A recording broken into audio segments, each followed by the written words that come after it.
할렐루야. 아멘. 오늘 말씀을 통해서 큰 은혜를 받는 저와 여러분 되기를 주 예수님 이름으로 축복합니다. 아멘.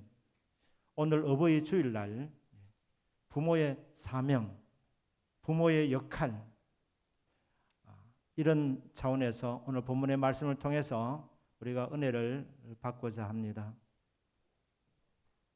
하나님께서 저와 여러분을 걸작품으로 만드셨습니다. 이 세상에 명품들이 많습니다. 근데 이 명품 가방이라든지 이런 걸 보시면 대량으로 그냥 기계로 찍어내는 것이 아니고 장인들이 하나하나 이렇게 손으로 말입니다. 그렇게 바느질을 해서 명품을 만들어낸다고 합니다. 우리 손들 가정가정에 하나님께서 귀한 자녀들을 주셨습니다. 하나님의 형상을 따라 지음을 받은 하나님의 걸작품을 받았으니 그 귀한 자녀들, 보배로운 자녀들을 명품으로 길러내어서 명품 인생을 살아가도록 만들어주는 이 역할을 감당하는 우리 모든 부모님들 되기를 주 예수님의 이름으로 축복합니다. 아멘. 그러면 오늘 에베소 6장 1절에서 4절까지가 그러면 자녀들을 멋지게 만들어 낼 수 있도록 어떻게 기를 수 있느냐, 부모는 어떤 역할을 해야 되느냐, 어떤 사명을 받았느냐 우리가 보겠습니다. 4절에 보면 또 아비들아 너희 자녀를 노엽게 하지 마라. 먼저 자녀들을 분노하게 만들지 말라고 합니다. 자녀가 상처를 입기 때문입니다. 우리 부모님들이 자녀에게 상처를 주면 그 상처가 치유되지 아니하면 안에서 선뿌리가 됩니다. 자라서 어떤 역할을 하게 될 때에 사람들에게 선한 영향을 끼치는 것이 아니라 그 위치에서 자기는 선한 일을 하려고 한 것이 오히려 사람들에게 상처를 남기게 됩니다. 왜냐하면 안에 선뿌리가 있기 때문에, 상처가 있기 때문입니다. 그렇기 때문에 부모님들은 자녀들에게 하나님이 귀한 자녀를 주셨는데 그 자녀들 흠집 내지 않아야 합니다. 보배롭고 존귀한 존재들을 선물로 주셨는데 그 아이들에게 흠이 생기지 않도록 해야 됩니다. 미국의 미시간주의 그랜드 래피즈라고 거기 칼빈 신학교가 있습니다. 그리고 그 도시에는 기독교 출판물을 많이 이렇게 출판하는 출판사들이 모여 있습니다. 친구가 그곳을 공부해서 제가 그곳에 방문한 적이 있는데 친구가 그 책방으로 인도하더라고요. 거기 가면 좋은 책을 아주 싸게 살 수 있다는 거예요. 대부분이 50% 이상 90%까지 할인을 하는 겁니다. 좋은 책들을 이렇게 좋은 가격에 내놓아서 물어보았습니다. 어떻게 이렇게 책이 값이 삽니까? 그러니까 그 파는 사람이 웃으며 이렇게 얘기하더라고요. 내용은 괜찮은데 책을 만드는 과정에서 이게 흠이 생긴 거는 이렇게 할인 가격으로 판다는 겁니다. 두드러지게 흠이 있는 것은 90%로 할인해주고 여러분들이 잘 모르는 눈에 띄지 않는 그런 이제 잘못 만든 책이 있다면 예를 들면 표지를 말입니다. 그 약간 이렇게 밑에 내려와서 이렇게 인쇄가 되는 경우도 있답니다. 그러니까 뭐 내용은 아무 상관이 없는데 뭐 예를 들면 0.5cm라니 조금 이렇게 표지가 내려온 거예요. 그런 경우에는 이제 50%를 할인한다는 거예요. 그러니까 흠이 있으면 작품이 못 된다는 거예요. 흠이 생기면 상품이 제대로 값을 못 받는다는 겁니다. 우리 자녀들도 하나님의 걸작품으로 주셨는데 우리 부모님들이 흠집을 내지 않기를 주님의 이름으로 축복합니다. 어떻게 하면 흠을 낼 수 있습니까? 자녀를 분노케 합니까? 여러 가지 있습니다. 시간 관계로 많은 걸 소개하지 않고 예를 들면 이웃집 자녀하고 비교하지 않으셔야 됩니다.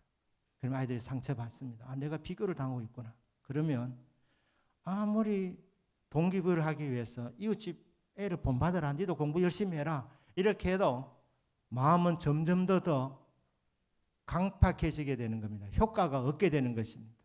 비교하시면 안 됩니다. 난폭한 말을 하면 안 됩니다. 집에서 자꾸 물건을 집어 던지시면 안 됩니다. 아이들 상처받습니다. 성경에 보면 부모님 중에 부모에게 상처를 주는 부모님도 있습니다. 다윗도 그랬습니다. 다윗은 하나님께서 감탄했던 인물입니다. 내가 보니 진짜 마음에 든다. 내가 다윗을 통해서 내가 하고 싶은 일을 다 하겠다. 그 사람이 다윗입니다. 그런데 다윗이 압살롬에게 상처를 주었습니다. 압살롬이 굉장히 똑똑한 아들이었습니다. 그런데 이 압살롬도 힘들 때가 있었습니다. 괴로울 때가 있었습니다. 그런데 아빠가 만나주지를 않는 거예요. 그냥 불러서 아들아 요즘 많이 힘들지 하면서 밥 한 번 같이 먹어주면 되는데 3년이나 넘게 아들은 그렇게 아버지를 보기를 원했는데 바쁘다는 핑계로 안 만나준 겁니다. 압살롬이 뭐라 생각하시면 아버지는 나를 별로라고 생각하는구나. 나를 무시하는구나. 그래서 앙심을 품었습니다. 그래서 나중에 아버지에게 대들지 않습니까? 다윗의 나라가 무너질 뻔했습니다. 자업자득입니다. 아들에게 깊은 상처를 남기게 한 3년 정도 압살롬이 자기가 잘못한 일이 있었어요. 정말 괴롭고 힘이 드는데 아버지 옆에 와서 조금이라도 이렇게 위로의 말을 해주었더라면 그때 상처가 회복되었을 것인데 그거 안 하고 상처만 키우다가 반역자가 되었습니다. 하나님께서 이삭의 가정에 쌍둥이를 줍니다. 그런데 아버지 이삭은 에서를 편애했고 엄마 리브가는 야곱을 좋아했습니다. 그러니 어떤 일이 벌어집니까? 이 형제간 사이가 안 좋았습니다. 철천지 원수가 된 것입니다. 왜? 부모님이 편애해서 자식들이 상처를 받았기 때문입니다. 이게 자식을 노엽게 하지 마라. 노엽게 하지 마라. 너무 지나치게 과보도 하지 말고 수영장에 가는 것이 위험하다고 아예 수영을 못하게 만들고 이건 과보 아닙니까? 그래 하면 아이들이 하고 싶은 게 있는데 굉장히 상처를 받게 됩니다. 흠집내지 않도록 자녀들을 분노하게 만들지 않는 부모님의 지혜가 필요합니다. 그럼 아이를 어떻게 키워야 되느냐? 적극적인 의미에서 아이들을 일찍부터 순종의 자녀로 만드셔야 합니다. 오늘 6장 1절부터 3절까지 한번 보시길 바랍니다. 자녀들아, 주 안에서 너희 부모에게 순종하라. 이것이 옳으니라. 네 아버지와 어머니를 공경하라. 이것은 약속이 있는 첫 계명이니 네가 땅에서 잘되고 장수하리라. 순종을 가르쳐야 합니다. 순종의 사람으로 만들어야 합니다. 왜 그렇게 해야 되느냐? 순종하게 만드는 것은 에베소 6장 1절에 보니까 옳은 일이랍니다. 옳은 일이 있고 옳지 못한 일이 있는데 자녀를 순종의 사람으로 양육하는 것은 옳은 일이랍니다. 좋은 일이 있고 나쁜 일이 있는데 좋은 일입니다. 복된 길입니다. 자녀가 순종하면 순종의 사람이 되면 땅에서 잘 되고 건강하게 살아가게 됩니다. 이것은 약속이 있는 계명이라 그렇게 말씀을 하고 있습니다. 참 세상이 요동치고 있지 않습니까? 험한 세상입니다. 어떤 일이 일어날지 모릅니다. 위험한 세상입니다. 하지만 여러분 자녀가 순종의 사람만 되면 걱정 아니하셔도 됩니다. 왜냐하면 약속이 주어져 있기 때문에 땅에서 잘되고 장수하리라. 믿습니까? 이런 약속이 주어져 있기 때문에 우리는 반드시 하나님 주신 자녀를 순종의 사람으로 키워내야 합니다. 신명기 28장은 굉장히 장이 이렇게 절이 깁니다. 68절까지 있는데 1절부터 14절까지는 순종하는 자에게 주는 복입니다. 15절부터 68절까지는 불순종하는 사람에게 따라오는 삶의 열매입니다. 15절부터 68절까지는 불순종하면 한마디로 안 된다는 거죠. 재앙의 나날을 살아가게 될 것입니다. 근데 1절부터 14절까지는 순종하면 어떻게 되느냐? 그러면 복을 받는답니다. 들에서도 복을 받고 성읍에서도 복을 받는다. 순종의 사람이 학교 가면 학교에서도 복을 받고 직장 가면 직장에서도 복을 받고 들에 나가서 농사 지으면 농사에서 복을 받습니다. 사업을 하면 사업체에서 복을 받습니다. 그게 들에서도 복을 받고 성읍에서도 복을 받는다는 의미입니다. 집에 들어와도 복을 받습니다. 들어가면 나가며 복을 받고 떡반죽 그릇까지 복을 받습니다. 머리가 되고 꼬리가 되지 않게 하겠다. 지혜를 주신다는 말입니다. 리더가 된다. 지도자가 된다는 말씀입니다. 세계의 모든 민족 가운데 뛰어난 민족이 되게 하겠다. 꾸어주면서 살게 만들어주겠다. 경제적인 복을 말합니다. 지혜를 말씀합니다. 하나님께서는 유능한 사람이냐 아니냐, 하나님이 유능한 자를 찾지 않습니다. 똑똑한 사람을 찾지 않습니다. 하나님은 순종하는 사람을 찾으십니다. 그 순종하는 사람이 좀 능력이 모자라면 하나님이 능력을 부어주십니다. 순종하는 사람이 지혜가 모자라면 하나님이 지혜를 부어주십니다. 어떤 분은 그렇게 간청하지 않습니까? 목사님, 저는 예수님 만나기 전에는 찌질한 인생이었습니다. 그런데 예수님 만나고 나니까 내 인생이 펴졌습니다. 왜? 하나님이 펴주시니까. 하나님이 지혜 주시고 하나님 능력 주시고 하나님이 복을 주시는 거예요. 부자한 것을 채워주시는 거예요. 그러니까 여러분 자녀가 똑똑하다고 자랑할 이유가 없습니다. 가봐야 하는 것입니다. 유능하냐, 유능하지 못하냐, 공부를 잘하느냐, 공부를 못하느냐, 지혜롭냐, 어리석으냐, 가장 중요한 문제는 아니라는 것입니다. 여러분 자녀에게 최고의 관심을 가질 부분은 뭐냐? 이 아들이, 이 딸이 순종의 사람이냐, 불순종의 사람이냐. 여기에 인생의 승패가 달려 있습니다. 관건입니다. 그렇기 때문에 반드시 순종의 자녀로 세우셔야 합니다. 순종하면 신명기 28장 1절부터 14절에 나와 있는 그 모든 약속된 복이 반드시 주어집니다. 이스라엘 백성에게만 주어지겠습니까? 예수 그리스도를 구주로 믿고 하나님 말씀을 진리로 믿는 저와 여러분에게도 이 말씀이 지금도 살아계셔서 그대로 역사하는 줄로 믿습니다. 그렇기 때문에 순종의 자녀로 만들어라. 그러면 언제부터 만들어야 되냐? 빠를수록 좋습니다. 3살 버릇 8까지 갑니다. 버릇이, 습관이 계속 반복되면 인격을 형성합니다. 그 좋은 습관이 인격이 되면 그 사람은 그 습관을 따라서 평생 살아갑니다.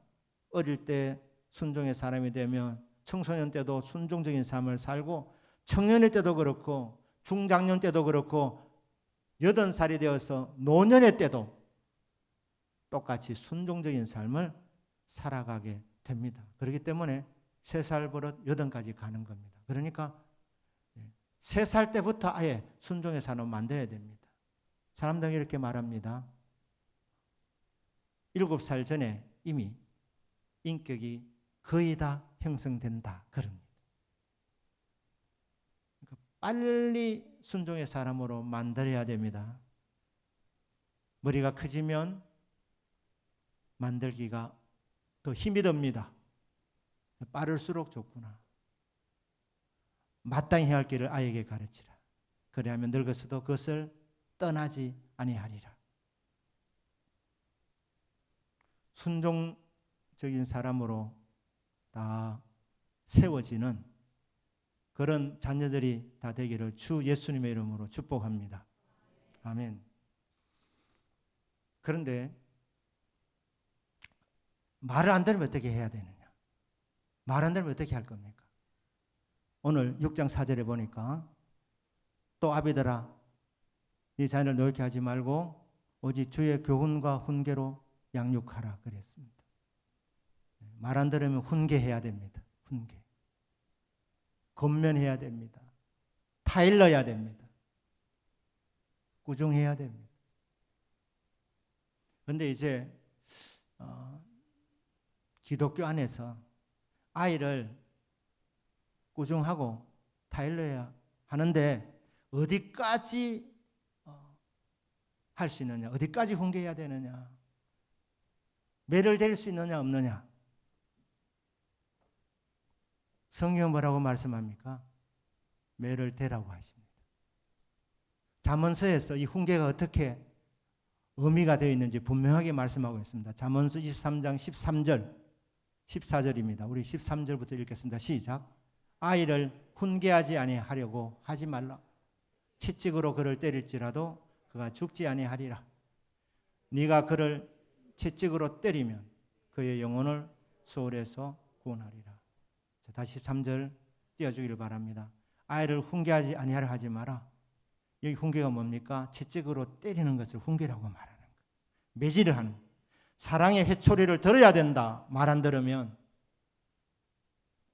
매를 대야 된다는 거예요. 그러니까 아이를 훈계하지 아니하려고 하지 말라는 거예요. 왜 매를 안 대려고 합니까? 아이가 너무 사랑스러우니까, 너무 귀하니까 어떻게 이 아이에게 손을 댈 수 있다는 말인가?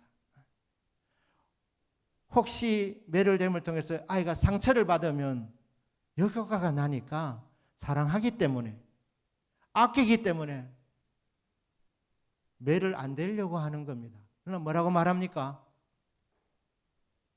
채찍으로 때려도 안 죽는다. 걱정하지 마라. 안심하고 때리라고 이렇게 말합니다. 안심하고 때려라. 그래서 14절에 뭐라고 말씀합니까?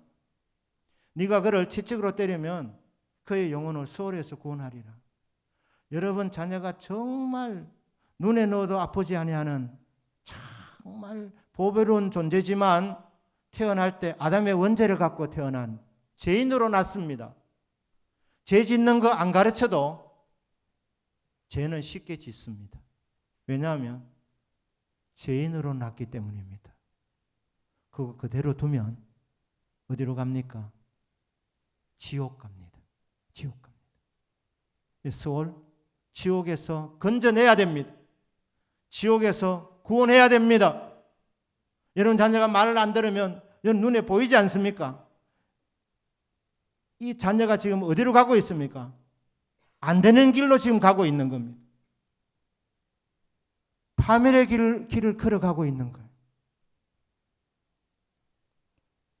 그 길에서 돌이키도록 하지 아니하면은 그 길을 가다가 마지막에 영원한 멸망을 받습니다. 그렇기 때문에 잠언서 13장 24절에서 매를 대려고 하지 아니하는 것은, 매를 아끼는 자는 그의 자식을 미워함이라. 자식을 사랑하는 자는 진실하게 징계하느니라. 건실히 징계하느니라. 이렇게 나와 있습니다. 자식에게 매를 아끼는 것은 알고 보면 그 자식을 사랑한 것이 아니라 어떻게 하는 것이라고요? 그 자식을 미워하는 것이랍니다. 자식을 사랑하는 자는 건실하게 징계한답니다. 안 넘어간답니다. 왜? 가면 망하니까. 안 되는 길을 가니까. 지옥으로 가는데 진짜 자식을 사랑하면 방관하겠느냐? 왜 매를 안 되느냐? 자식 죽으라고 하는 거 아니냐? 그러면 네가 사랑한다고 지금 속으로 생각하면 그건 아니다. 자식을 미워하기 때문에 그대로 두고 있다는 거예요. 그래서 매를 안 되는 것이 아끼는 것이 아니다. 잘못된 길을 갈 때는, 불순종할 때는 봐주지 마라. 사랑의 매를 들어라. 물론 이게 감정으로 하는 것이 되지 않도록 때리고 나서 아이를 안아주면서 내가 진짜 너를 사랑하는데 내가 이 길을 걸어가면 안 되기 때문이다. 이렇게 납득은 시켜야 되겠지만 아이가 잘못된 길을 걸어갈 때 매를 아끼는 것은 그 자식을 미워하는 것입니다. 그 자식의 영혼을 망치는 것입니다. 그 자녀의 일생을 망가뜨리는 것입니다. 그럴 때 말 안 듣거든 사랑의 매를 들어라. 그러면 그 아이의 영혼을 건져내는 것이다. 수월에서, 지옥에서 지옥으로 가는 그 영혼을 건져내는 것이다. 진짜 사랑하면 매를 대어야 된다. 이렇게 말하는 것입니다. 그런데 이 매가 언제까지 통하느냐? 아이가 좀 크면 매를 대면 상처받을 수 있습니다. 그래서 아주 어렸을 때는 그냥 순종을 그냥 주입하셔야 됩니다. 묻지도 따지지도 말게 하고 그냥 순종을 가르쳐야 됩니다. 그래서 순종의 사람으로 만들면 여러분 성공한 부모가 됩니다. 믿으시기를 주 예수님 이름으로 축복합니다. 말 안 듣거든 사랑하기 때문에 징계하라는 것입니다. 사랑의 매를 대라는 것입니다. 그래서 그의 영혼을 건져주어라. 구원시켜라. 이렇게 말씀합니다. 그런데 예수님께서 12살이 되었을 때 누가복음 2장 42절에 보면 예수님이 예루살렘에 올라가십니다. 왜냐하면 이스라엘은 1년에 3차례 절기를 지키러 가야 했습니다. 유월절을 만나서 예수님의 육신의 부모님인 요셉과 마리아가 자녀들을 데리고 또 친족들과 함께 예루살렘으로 갔습니다. 절기를 마치고 집으로 돌아오는데 한 하루길쯤 지나서 예수님이 같이 동행하는 줄 알았는데 예수님을 찾으니까 예수님이 없는 겁니다. 수소문해도 안 보입니다. 그래서 왔던 길을 돌아갑니다. 그래서 3일째 되는 날 예수님을 성전 안에서 발견합니다. 성전 안에서 예수님이 뭐하고 있었냐면은 율법 선생들하고 토론하고 있었어요. 율법 선생은 랍비들입니다. 랍비들. 말씀을 잘하는 율법 선생들하고 예수님이 듣기도 하며 질문도 하시더라. 말씀을 통해서 지금 토론하고 있는 것입니다. 그러니까 12살, 13살쯤 되면은 이제 매는 효과가 없습니다. 그렇게 봅니다. 역효과가 납니다. 그때부터는 교훈하셔야 됩니다. 이게 에베소 6장 4절입니다. 주의 교훈. 주의 교훈으로 양육해라. 어렸을 때는 주입해도 된다. 강요해도 된다. 순종을 가르쳐라.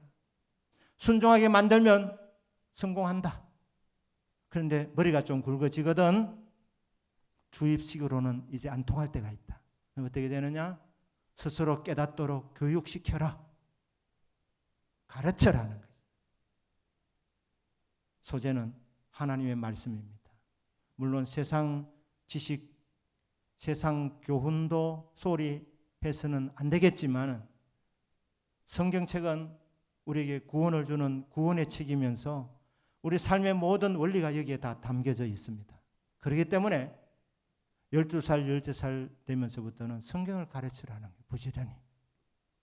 그래서 말씀을 통해서, 교육을 통해서, 교훈을 줌을 통해서 아이들이 스스로 깨달을 수 있도록, 그전에는 아빠 엄마가 이유도 없이 그냥 무조건 순종하도록 했는데 이제 좀 굵어졌을 때는 아이를 인격적으로 대하면서 말씀을 가르치는 겁니다. 원리를 가르쳐 주는 것입니다. 그래서 깨닫도록, 왜 이렇게 하라고 하셨는지, 왜 저렇게 하면 안 되는지 이제 설명을 해주는 겁니다. 가르쳐 주는 겁니다. 그래서 본인이 스스로 깨닫고 판단할 수 있도록, 강요에 의해서가 아니라 이제는 스스로 판단하여서 깨달아서 기쁜 마음으로, 자원하는 마음으로 복된 원리를 따라서 살아갈 수 있도록 어느 정도 크면 주님의 교훈으로 양육해야 되는 겁니다. 교육의 힘입니다. 알아듣도록 가르치라는 겁니다. 알아듣도록 가르치라. 이게 12살, 13살. 그래서 이스라엘 사람들에게 13살 때는 성인식을 해줍니다. 너는 이제 성인이 되었다, 이렇게 말하는 거예요. 그러니까 어느 정도 크면 자식들에게 강요보다는, 주입식보다는 깨닫도록 가르쳐주라는 거예요. 가르쳐주라. 이해되십니까? 아멘이십니까? 그리고 이 아이가 자라서 결혼하게 되거든 독립시켜 줘야 됩니다. 창세기 2장 24절입니다. 이러므로 남자가 부모를 떠나 그의 아내와 합하여 둘이 한 몸을 이룰지로다. 결혼하는 것은 남녀가, 장성한 남녀가 한 몸을 이루는 것입니다.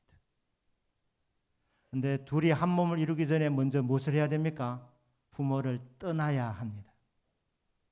그래서 여러분 자녀들 결혼시킬 때 그때 파송식을 하는 거예요. 떠나보내는 겁니다. 떠나보내는 거. 독립시켜주는 것입니다. 왜 그렇게 해야 됩니까? 부모의 그늘 아래에서 살면, 그러면 잘 되면 부모님만큼 되는 겁니다. 근데 이제 양육시켰으니 이제는 보내주는 겁니다. 그래서 결혼한 아들과 며느리가 주님을 모시고 주님과 함께 새로운 삶을 살도록 해주는 겁니다. 그러니까 이전까지는 부모가 왕노를 했지만, 부모가 거의 주인처럼 그렇게 행동했지만, 결혼을 시키면서 그때 이제 주님께 맡겨드리는 거예요. 아들아, 이제부터는 주님이 너의 목자다. 너의 가정의 목자다.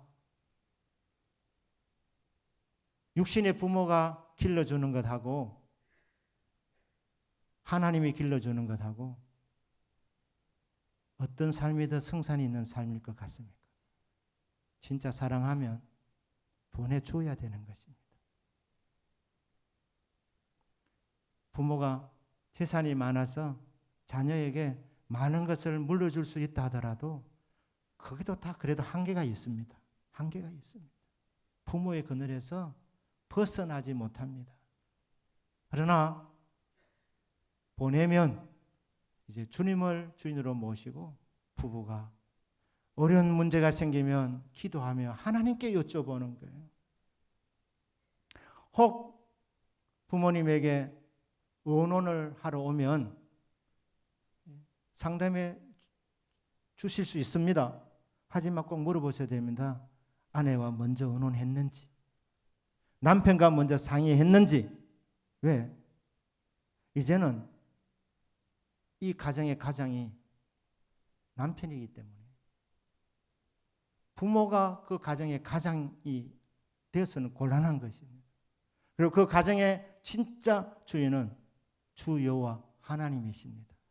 그렇기 때문에 결혼한 이 신랑 신부가 문제가 생기면 하나님께 기도하면서 지혜를 구하고, 답이 잘 안 생기면 그때 이제 부모님에게 도움을 요청할 수는 있지만 그건 어디까지나 참고입니다. 참고. 하나님의 인도함을 받아야 되는 것입니다. 이런 부분에서 부모님들은 어느 시점이 되면 자녀를 보내야 되는 것입니다. 물론 이 말은 모두 다 붕괴하라는 말은 아닙니다. 멀리 가 있어도 부모님의 그늘에서 벗어나지 못하는 자녀도 있습니다. 같이 살아도 하나님의 주인을 모시고 독립적으로 살아갈 수가 있습니다. 그렇기 때문에 정신적으로 영적으로 부모에게 독립하여 부모를 떠나 아내와 한 몸을 이루어라. 그래서 하나님이 목자가 되어서 하나님께서 하시고자 하는 일을 마음껏 펼칠 수 있도록 하나님이 마음껏 복을 내려주시는 가정이 되도록 그렇게 독립할 수 있도록 부모님들은 보내어 주어야 합니다. 보내놓고 뭐 하셔야 됩니까? 그리고는 기도하는 일입니다. 기도하는 일.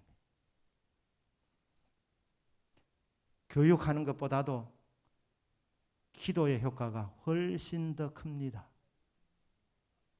우리 성도님들 일평생 자녀들이 여러분 수하에 있든지 아니면 이제 독립하여 가정을 이루어서 살아가든지 여러분 자녀를 위해서 꼭 기도할 수 있기를 날마다 기도할 수 있기를 주 예수님 이름으로 축복합니다. 아멘. 제가 왜 하루에 1시간 기도를 합니까? 자녀를 위해서 그렇게 기도하셔야 됩니다. 물론 담임 목사를 위해서도 기도하고 교회를 위해서 기도하고 나라 민족을 위해서 기도하셔야 되지만 그 기도는 간단히 하셔도 됩니다. 기도해 주시면은 고마운 일이죠. 하지만 여러분 기도의 대부분 자식을 위해서 눈물을 쏟으면서 기도하는 거 그 나쁜 일 아닙니다. 그런 부분에서 여러분 하루에 1시간은 꼭 기도하셔야 됩니다. 그래서 그 1시간의 기도의 대부분을 자식을 위해서 기도하는 거예요. 보내놓고 끊임없이 하나님 이 자식을 축복해 주십시오. 그러면 그 기도 응답하셔서 자녀들에게 하나님 한없는 은혜와 복을 내려주십니다. 우리 부모님들에게 말씀을 드립니다. 여러분은 그러면 다 된 인생입니까? 아닙니다. 여러분 하나님이 여러분의 아버지이십니다. 여러분 지금도 다 된 것이 아니라 하나님께 지금도 작품을 만들어가고 계십니다. 하나님의 걸작품으로 지금도 만들고 계시니 여러분 기도하셔야 됩니다. 하나님 저를 말씀으로 만들어 주십시오. 모든 성경 하나님 감동으로 된 것으로 교훈과 책망과 바르게 한 거로 그에게 유익하니 이는 하나님의 사람을 온전하게 하며 모든 선한 일을 행할 능력을 갖추게 하려 함이라. 하나님의 말씀을 통해서 주님 저를 교훈하여 주시고 저를 책망하여 주시고 저를 교정시켜 주시고 저를 올바른 길로 양육시켜 주십시오. 그래서 모든 선한 일을 행할 능력을 갖출 수 있도록 하나의 사람을 온전하여지도록 육신의 나이는 70, 80이 되었어도 영적으로 보면 아직까지 부족한 부분이 많은데 말씀을 통해서 교정을 받을 수 있도록 다듬어져 갈 수 있도록 우리 부모님들도 자신을 위해 기도하셔야 됩니다. 말씀으로 은혜 받고 말씀으로 다듬어져 가는 인생이 되어 하나님의 걸작품으로 계속 점점 더 완성되어져 갈 수 있도록 그리고 아울러서 기도하셔야 됩니다. 하나님이여 내 인생 복되게 하여 주옵소서. 저는 제 자신을 위하여 우리 성도를 위해서 하는 기도의 제목 중에 하나가 요셉 무상 가지고 생겼된 무상 가지라 그 가지가 담을 넘었도다. 하나님 제 인생 요셉처럼 담을 넘어가서 많은 사람에게 선한 영향을 끼치게 하여 주옵소서. 이 기도가 40년이 넘게 지금 기도가 왔지 않습니까? 그러니 이 기도대로 되었고 지금도 되고 있고 앞으로도 더 풍성하게 될 줄로 믿습니다. 그리고 저뿐 아니라 저를 만난 모든 성도님들도 요셉처럼 될 수 있도록 가지가 담을 넘어갈 수 있도록 대동교회 자라는 모든 자녀들 대동교회 모든 성도님들이 요셉처럼 가지가 담을 넘어가는 은혜가 있기를 원합니다. 이게 저의 기도이고 소원입니다. 제가 초등학교 때는 옛날에 뭐 마스 게임도 있고 이래서 뭐 한 달씩 뭐 여러 가지 뭐 연습도 하는데 한 번은 제가 이 악대부에 이렇게 거기 돼 가지고 악기를 이렇게 다루는데 음악 선생님이 남으라고 하더라고요. 제보고. 그러더니 제보고 음악에 소질이 있다고. 예, 그래서 바이올린을 전공을 하면 어떻겠나 이래 하더라고요. 바이올린을 전공하면 어떻겠느냐. 그냥 단순히 배우는 것이 아니라 자기가 특별하게 이렇게 가르쳐 줄 테니까 바이올린 전공을 한번 해보면 좋겠다 해서. 그래서 제가 한 달 시간을 달라고 했어요. 그래서 제가 아버지께 이런 얘기를 할까? 저희 아버지는 제가 초등학교 들어가기 전부터 진로를 이미 정해 주었어요. 저는 법대 가야 될 사람이었어요. 그러니까 아버지 생각은 지금 딴 생각하고 있는데 제가 바이올린을 전공하겠습니다. 이래 하면 맞아 죽을 것 같더라니까. 맞아 죽을. 그래서 선생님 제가 못하겠습니다. 이렇게 한 거예요. 그런데 이게 여운이 계속 남아있습니다. 여운이 남아있어요. 바이올린에 대한 제가 여운이 남아있었는데 그런데 제가 이게 이제 대학생이 되고 이래 쭉 가면 한번 첼로 소리를 들었는데 첼로 소리에 제가 완전 가붙습니다. 그러니까 바이올린이 아니고 첼로가 더 좋구나. 우리 바이올린 하는 분들이 좀 미안합니다. 저는 첼로가 더 좋더라. 첼로 소리가. 그래서 내가 못한 거 하나님이 자식을 주면 내가 반드시 첼로는 가르친다. 이렇게 생각합니다. 그래서 제가 결혼할 때 아내에게 자식 주시면 반드시 첼로는 내가 가르칩니다. 전공이 아니더라도 최소한 이게 첼로는 배웠으면 좋겠다. 그런데 이 꿈이 이루어지지 못했습니다. 그런데 제가 오기 전에 그 이전 교회에 한 딸이 말입니다. 방학 때 이제 서울에서 공부하다가 와서 첼로로 특별 연주를 한다는 거예요. 근데 그 첼로가 특별한 첼로였습니다. 20년 전인데 그 첼로 값이 11억짜리였습니다. 11억짜리 첼로였습니다. 서울에서 비행기를 타고 오면 두 몫을 낸답니다. 자기 비행기 값하고 첼로 값하고 두 개를 낸다는 거예요. 집에도 첼로 모시는 방이 따로 하나 있는 거예요. 온도 막 재고 조금만 이상하면 난리가 나고 사람보다도 더 대우를 받는 첼로. 이제 방학이 돼서 이제 앞에서 연주하는데 얼마나 연주가 은혜스러운지. 그리고 제가 지나온 삶이 딱 이렇게 오버래핑이 되면서 겹쳐 지나가면서 내 꿈은 이루어지지 못했는데 이게 꿈이 이루어진 것이 아니구나. 내가 못하면 자를 통해서 할 수 있구나. 이런 생각이 든 거예요. 그래서 하나님이 귀한 연주할 수 있는 재능을 주셨는데 마음껏 뻗어날 수 있기를 축복한다. 이 축복 기도가 제가 나가는데 속으로 한 것이죠. 얼마나 눈물이 나는지. 사람들은 은혜 받았다고 하지만 저는 축복 기도하면서 눈물 흘린 거예요. 그러면서 제가 어떤 생각이냐. 내가 요셉처럼 되게 해달라고 기도했는데 된 것도 있고 안 되는 것도 있다. 하지만 기도는 하나도 땅에 들지 않고 반드시 이루어지는데 나에게서 이루어지지 못한 것은 성도를 통해서 이루어지면 되는구나. 그러면 그 기도가 응답되는 것이구나. 하나님이여, 우리 교회에서 저를 만나는 모든 사람들이 저보다 더 잘 될 수 있도록 그 가지가 담을 넘어갈 수 있도록 하나님 은혜와 복을 내려 주옵소서. 내가 일평생 목회자로서 해야 될 기도의 제목이 바로 이것이구나. 하나님이여, 요셉처럼 되게 해달라고 했는데 하나님, 성도님들 모두가 다, 특별히 교회 살아가는 모든 아이들이 요셉 모상 가지고 생그대 모상 가지가 되어 그 가지가 담을 넘어가게 하옵소서.